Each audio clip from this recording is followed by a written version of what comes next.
socially radical.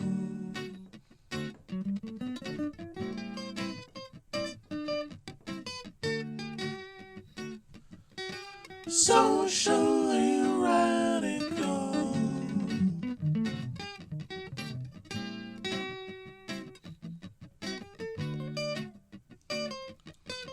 Socially radical.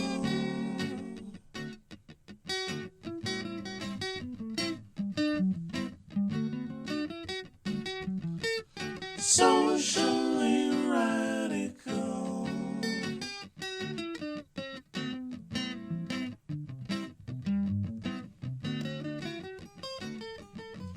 Socially radical.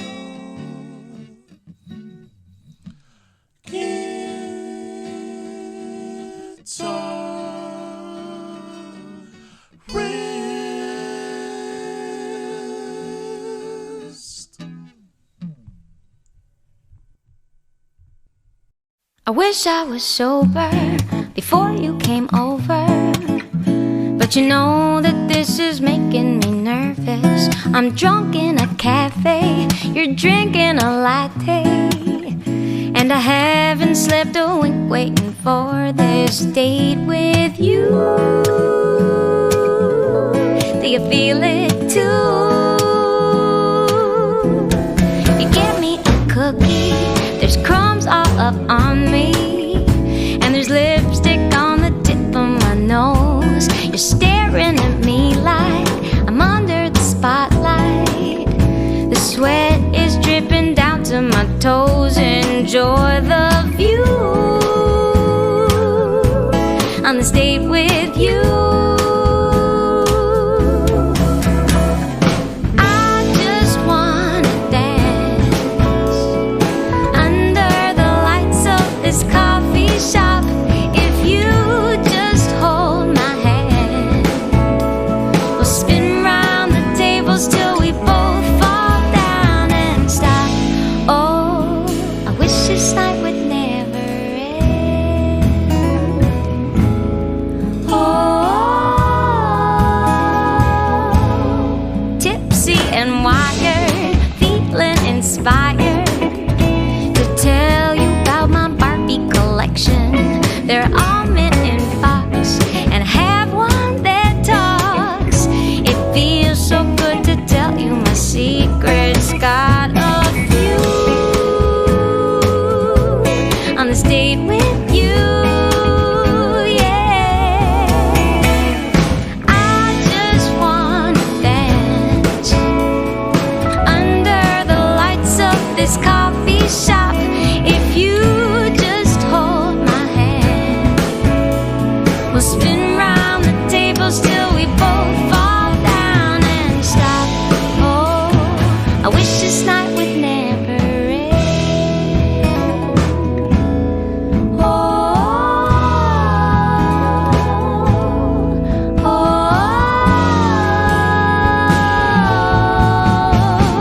tell me that I'm everything you dreamed. Tell me you could see us on the silver screen. Part of you is thinking that I'm crazy, but I'm crazy over you. I just want to dance under the lights of this coffee shop. If you just hold my hand, we'll spin round the tables till we both fall down. And I just wanna dance under the lights of this coffee shop. If you just hold my hand, we'll spin round the tables till we both fall down and stop. Oh, I wish this night would never end. Oh,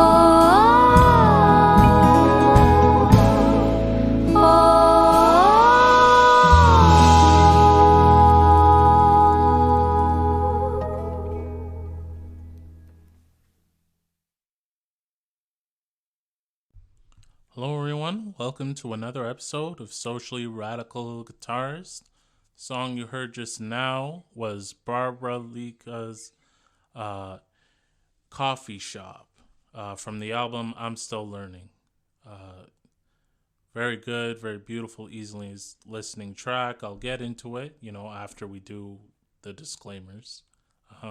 So anything that I say on this show or anything that my guests say in this show are the respective opinions of the host and the guest. They have nothing to do with Radio Waterloo, any of its subsidiaries, or any of its affiliates. So no, try as you might, you cannot sue public radio over this program. And yes, while the African and Caribbean Inclusion Center is sponsoring this show, the respective opinions of the host and the guests are solely the opinions of the host and the guests. So don't sue the nonprofit either. Support the nonprofit, especially support their drive for full integration, full inclusion, and full equality. When Africans and Caribbeans in particular, and refugees in general, come to Canada, they should be fully integrated, fully included, and fully equal. And that's the mission of the organization, so please support. Also, Socially Radical Web Design is partnering with Socially Radical Guitars. So if you are in need of a website, it is Socially Radical Web Design at a socially reasonable price. So go to sociallyradicalwebdesign.com in order to get that Socially Radical Web Design at a socially reasonable price. Also, Socially Radical Web Design and Socially Radical Guitarist are partnered with Name Hero. So if you are already a web developer and are just in need of affordable hosting, you can scroll down to the bottom of the page, Name Hero, that white guy in the orange cape, just click on him, and you'll get to affordable discounted rates for web hosting, depending on what kind of web hosting you need.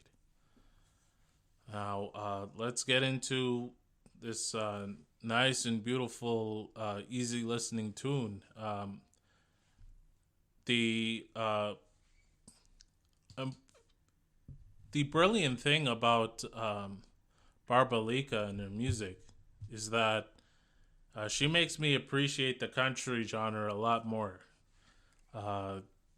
I generally don't like the country genre, but what she does with it, her ability to infuse the jazz singing, beautiful tones, with beautiful, sophisticated, not that straightforward country guitar chord or comping, it makes me appreciate the music a lot more. It makes me appreciate the style a lot more. And infuses what's great about country and what's great about jazz to make a great, easy listening tune. So I'm shocked at how underappreciated she is as an artist.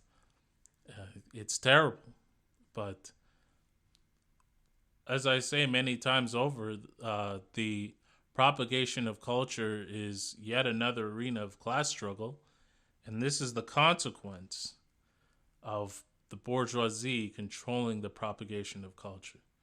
You get beautiful tracks like this being underappreciated. Now, getting into what's great about how the guitar is incorporated, it's a very simple. There's some sophistication, there's some subtlety to how the guitar is playing, but generally the beat and everything is relatively straightforward.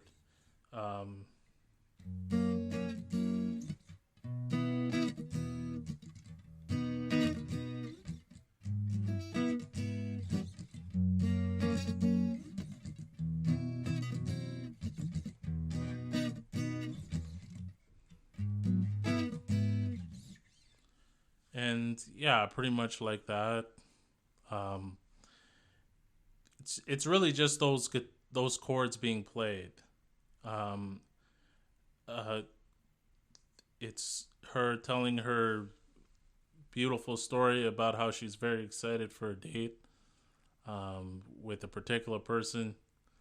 How, music in general is about love, and that's kind of where music originated. It was originally a courtship ritual. Um, when we began to use music to convey other messages, it's kind of what distanced and separated us from the animals, because we were able to think beyond just a courtship ritual, but also to be able to convey messages using song, to give instruction using song, to announce political leadership using song. We do that on a regular basis. And it's become an important part of human development and the development of human society. So it's a beautiful history, music. And we're in a tragic point in our history right now. But with everything collapsing around us, with war erupting in Europe, with the wars that have been perpetual throughout the Middle East, North Africa, but making sense of history can make sense of the present. You can understand where things come from. If you're dialectical materialist like I am, you can see that things don't just come out of nowhere. There is no such thing as creation as a concept, if you will. There's everything manifests from something else. What happens is that there's a constant evolution and changing in state, and that that change in state leads to contradiction, and that's what we're dealing with right now in these moments, in these present situations. And unfortunately, Barbra Lica is now a victim of it, as you see now with the bourgeoisie, the ruling class, being in control of the propagation of culture.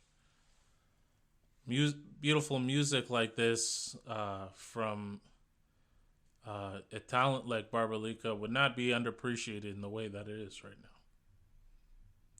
now. Only 50,000 monthly listens. No good. But that's kind of the result. That's the consequence. Especially when the bourgeoisie made a conscious effort to control the propagation of culture. Especially after seeing what happened in the 60s and the 70s. And how bad the revolts were. And how close everything was to collapsing around them. There's actually a moment in history when Richard Nixon was forced to implement social reforms in the United States, because there was a massive crowd right in front of the White House, and I think he was saying to one of his aides, they're gonna get the door. It was that close. Millions and millions of people marching, because they were conscious, and because the propagation of culture was decentralized, and because I argue the masses' understanding of music and the understanding of culture, it being more affordable at the time to engage in it, to immerse oneself in it. What happened back then contributed to mass consciousness, mass movements, and even despite the malicious plans by the CIA, Operation Mockingbird, and many other operations in Eastern Europe, for example, starting in the 50s, to galvanize and make more militant than Nazis in Ukraine and in Eastern Europe. The ones that we see right now in charge, in full control of Ukraine and Ukraine's military. Those ones. All of that culminated together over a long period of time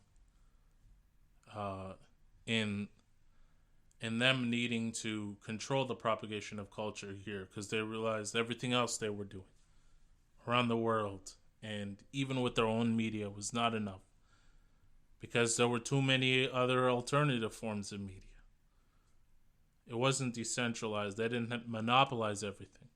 So something had to be done. Otherwise, they would lose power eventually. Eventually, the truth would come to light about the social character of the revolutions in China, the revolution in the revolution in the Soviet Union, the revolutions in Yugoslavia and in Cuba. The truth would come to light that these revolutions were actually an honest and correct application of Marxism, and that because they correctly applied it, that it led to tangible improvements in the plight of the workers, precisely because they then were able to seize control and establish that dictatorship of the proletariat, which really means the proletariat in unison having control over the means of production. So that history was about to be revealed to the people. And before that could happen, they needed to monopolize media. So over a large span of period of time, you had the Reagan continuing to crack down on socialist states as they'd always done, but also the conscious decision to make a monopoly with the Clinton era, agreeing to monopolize everything. Canada following suit. CBC integrating the private advertisements, integrating themselves into the corporate media that was going on in the U.S. The conscious decision by every NATO member to have one unified voice on certain issues, on certain events that were happening around the world. All of that coming together. And that is also the reason why now you have the foreign minister struggling to contend with the internet and the ability to break that monopoly. Coming out and saying that combating disinformation and propaganda on the internet is going to be her next challenge. Melanie Joy. Her next challenge is to deal with the media just like dealing with RT, for example. Canceling RT is not enough. More has to be done to counter the propaganda. Which means I'm in trouble. But I digress. It is what it is. And in the second half, I'll get to talking about the day's events, what a great example of a corporate pro-war psyop is in the Ukraine, particularly the Busha massacre, staged massacre, actually performed by the Nazis, but blamed on the Russians. the pseudo history in order to justify and perpetuate the NATO action of sending arms and weapons to Nazis, to the Nazi Ukrainian regime. And we'll also talk about the collapsing of the economy, the hyperinflation happening in the region, and why that's happening in concert with what's going on in Ukraine and what's going on in Russia as they battle and combat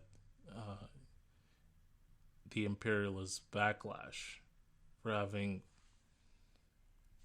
made a defensive action against NATO expansion. Things like that.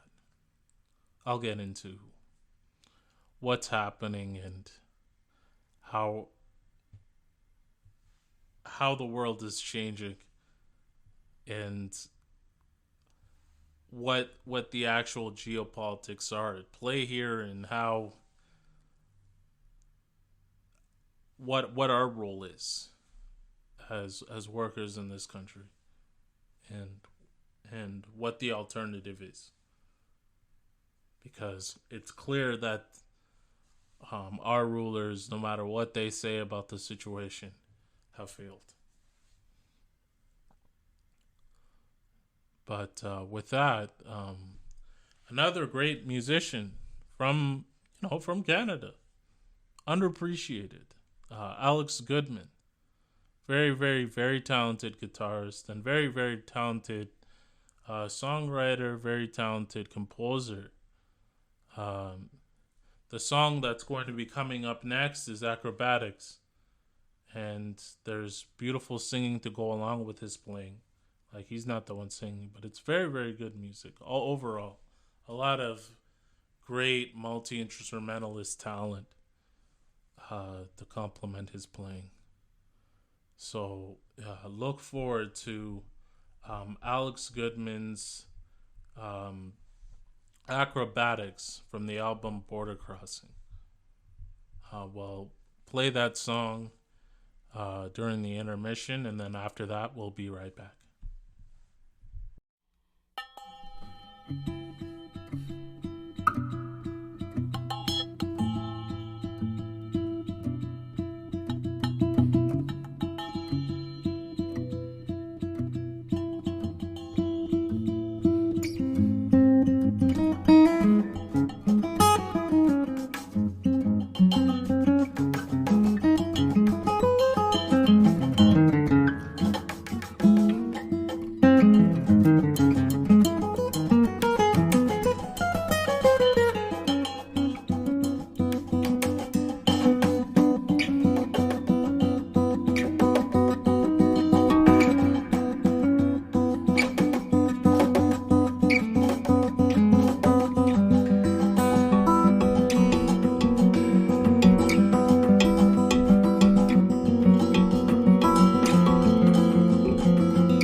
the sport, but not the art.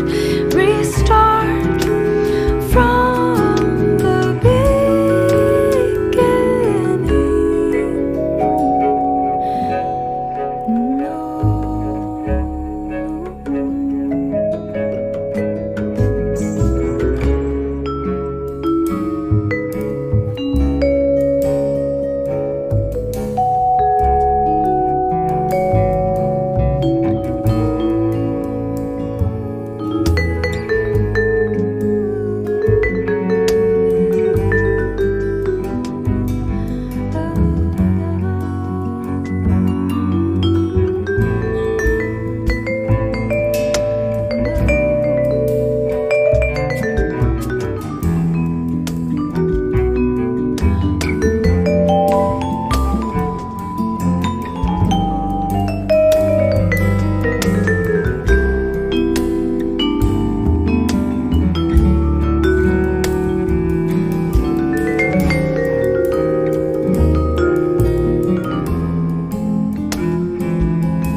Done.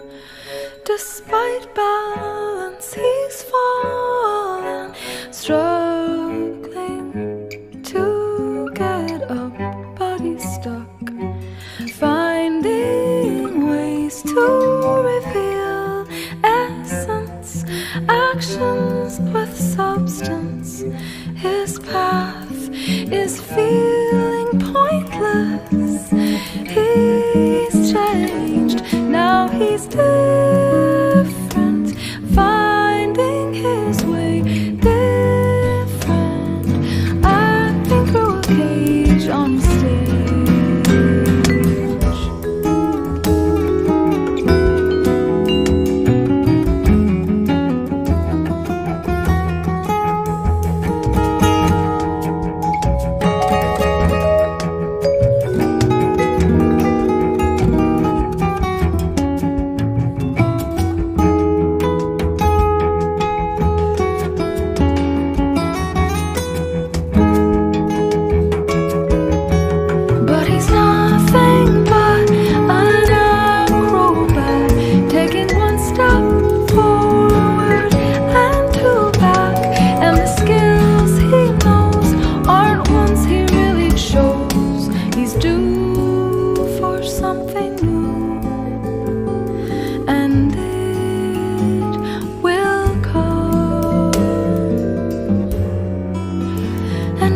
change all that he does.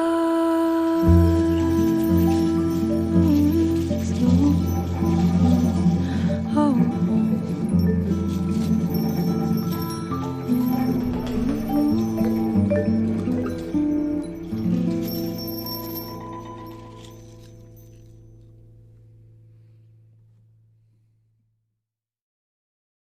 Hello, everyone. Welcome back. Song you heard just now was Alex Goodman's Acrobatics from the album Border Crossing.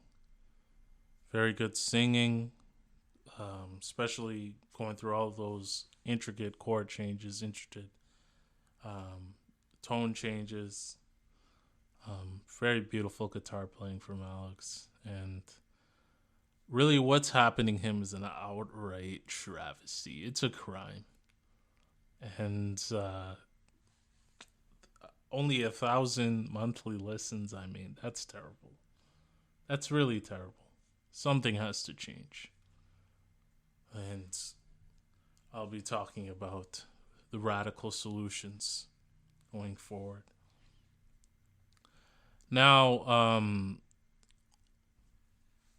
I want people to understand that Melanie Joy coming out and saying that we have to do something about propaganda online other than just shutting down a news channel is not an accident. It's not a coincidence. Keep in mind that because of the mass surveillance that was discovered by Edward Snowden heroically, incidentally, he is a refugee in Russia right now from the United States. He's a refugee. And he's in the United States because, well, he needs some sort of adequate protection. There are going to be CIA operatives hunting him down and trying to assassinate him for the rest of his life. That's a fact. That's the reality. Because of the mass surveillance that Edward Snowden had discovered, there's a good chance that they might have a general understanding of what the population thinks. That's generally what the purpose of that is. That was really what the purpose is. It's to get ahead of mass movements, mass organization of dissent, and to crack down on it. That's the real purpose of it. The point of that mass surveillance is to look at general trends, look at aggregate data of problems that are going to come up, and find a way to crack down on it before it gets bad.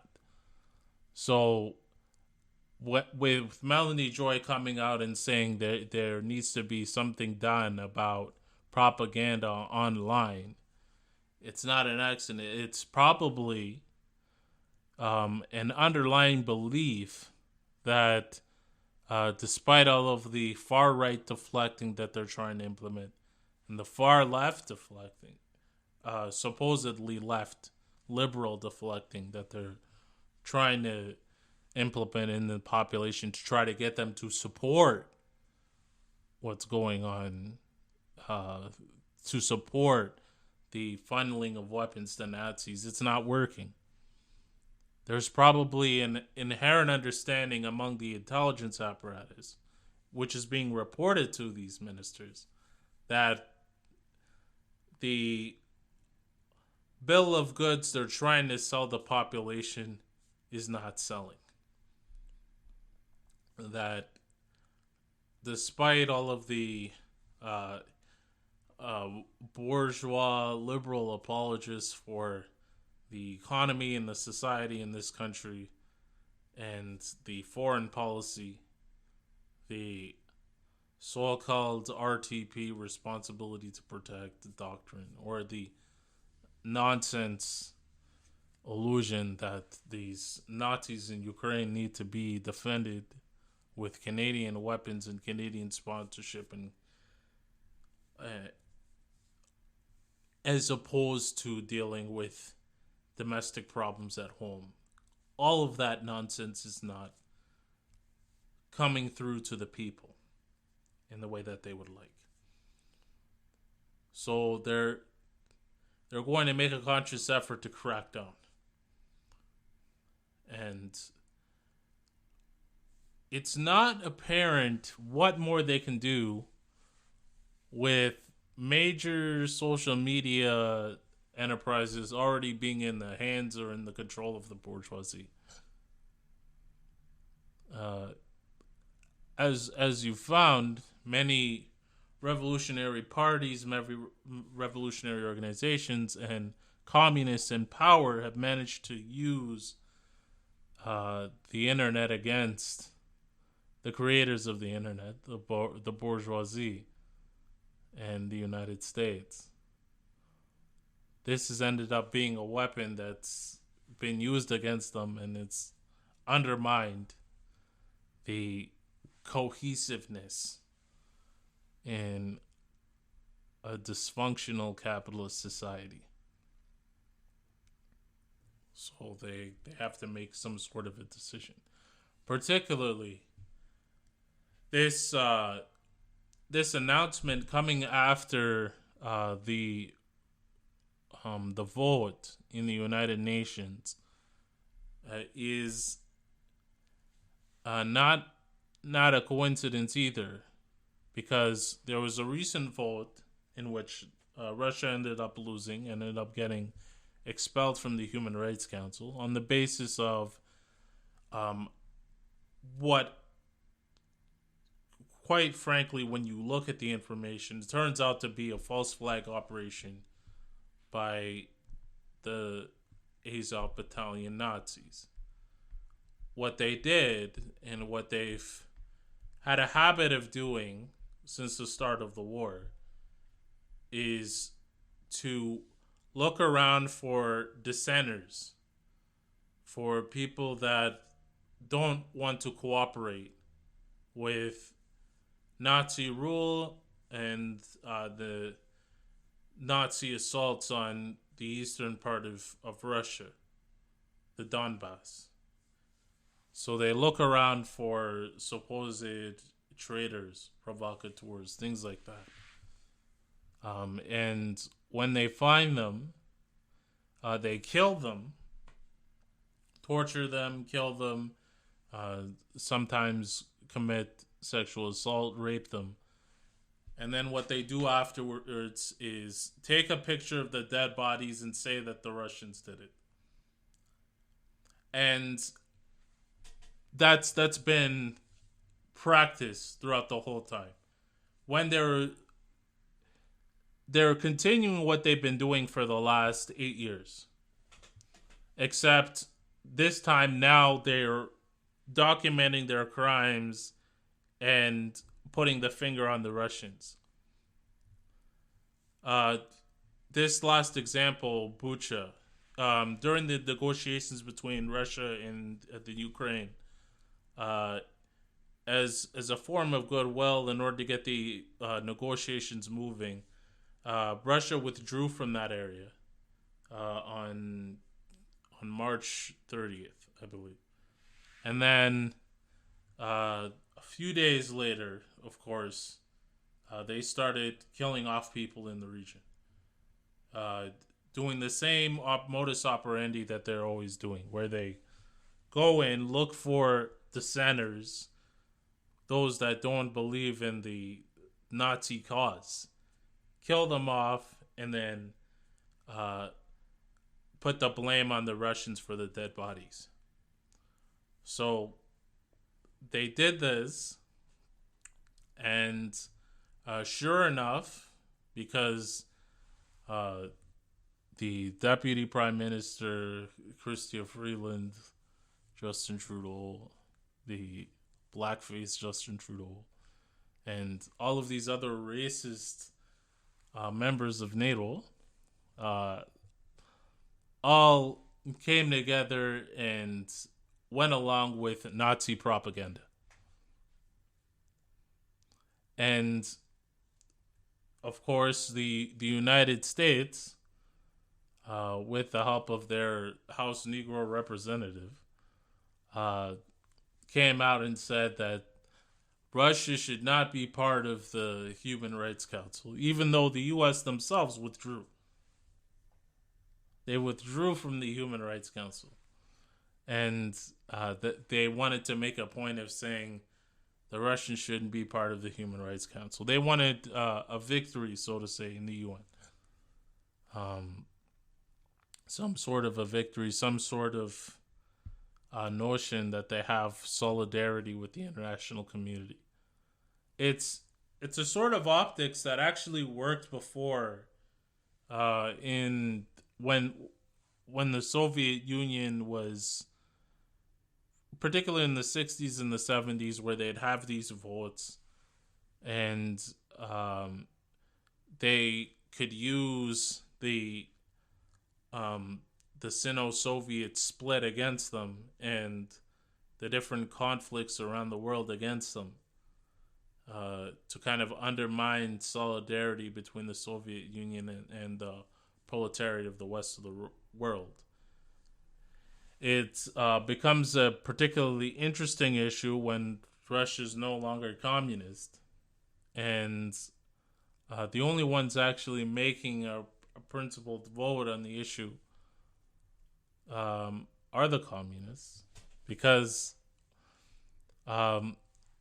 communists in general will have anti-imperialist solidarity with states, whether they're socialist or not. And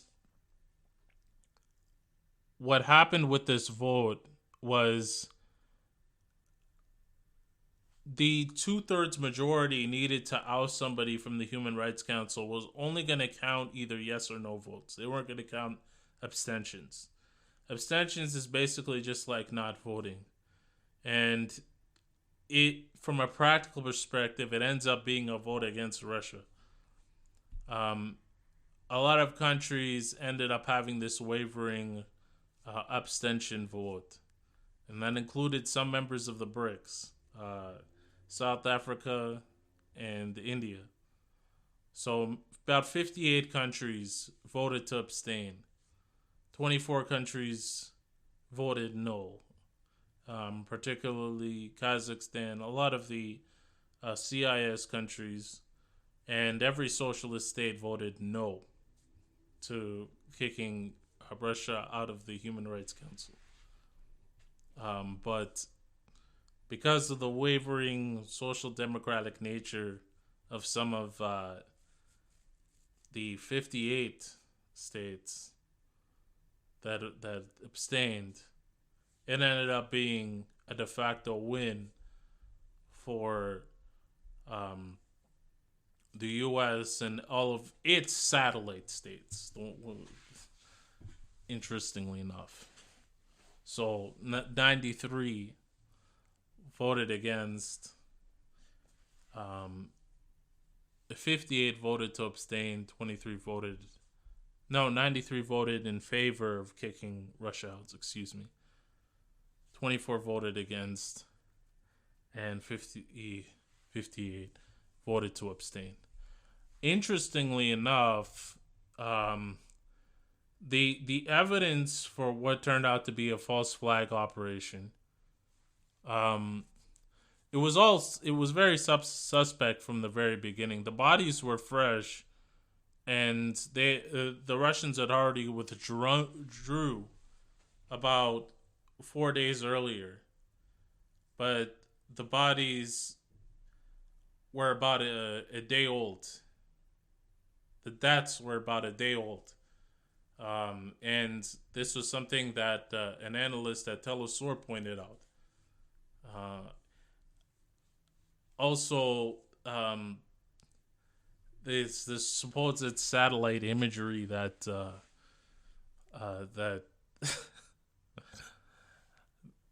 that NATO has to support the fact that it was Russia that did this. You can see for yourself on the satellite imagery, it doesn't really show anything, doesn't prove anything. And ultimately, yeah, and ended up being discovered later that it was done by these Nazis. And I will repeatedly call Ukraine Nazi Ukraine. And many people will say, "Oh, but the Nazis are in the minority." That was the case in Nazi Germany. The Nazis were practically in the minority. All of the members of the Nazi Party were a minority. But that doesn't mean anything. If the Nazis are the ones in power, then it's a Nazi regime.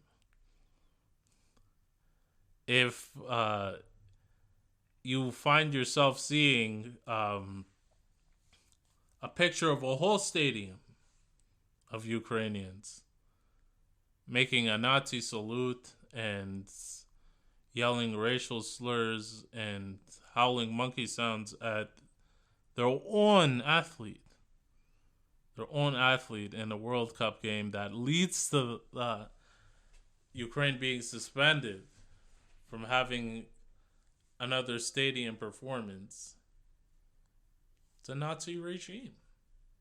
Regardless of whether everybody in that stadium represents the minority, it's always a minority. Majority of people aren't in a stadium at any one time. There are probably some Ukrainians that are disgusted, particularly the ones in eastern Ukraine. That's why they took up arms and revolted. And the ones that are contemplating leaving the Ukraine and joining Russia in Odessa. There's many examples, even in the western Ukraine. And in fact, the ones that joined hands and supported the Russians in defeating occupied Nazi Ukraine in World War II were in the majority. It doesn't matter whether the Nazis are in the minority or the majority. What matters is whether they're in power or not. And if they're in power, then it's a Nazi regime. Ukraine is a Nazi regime. And what happens at that point when they're in power? What has to be done? That's a harsh question. Very harsh question. But quite honestly, this is what the Canadian government is supporting and what it's financing.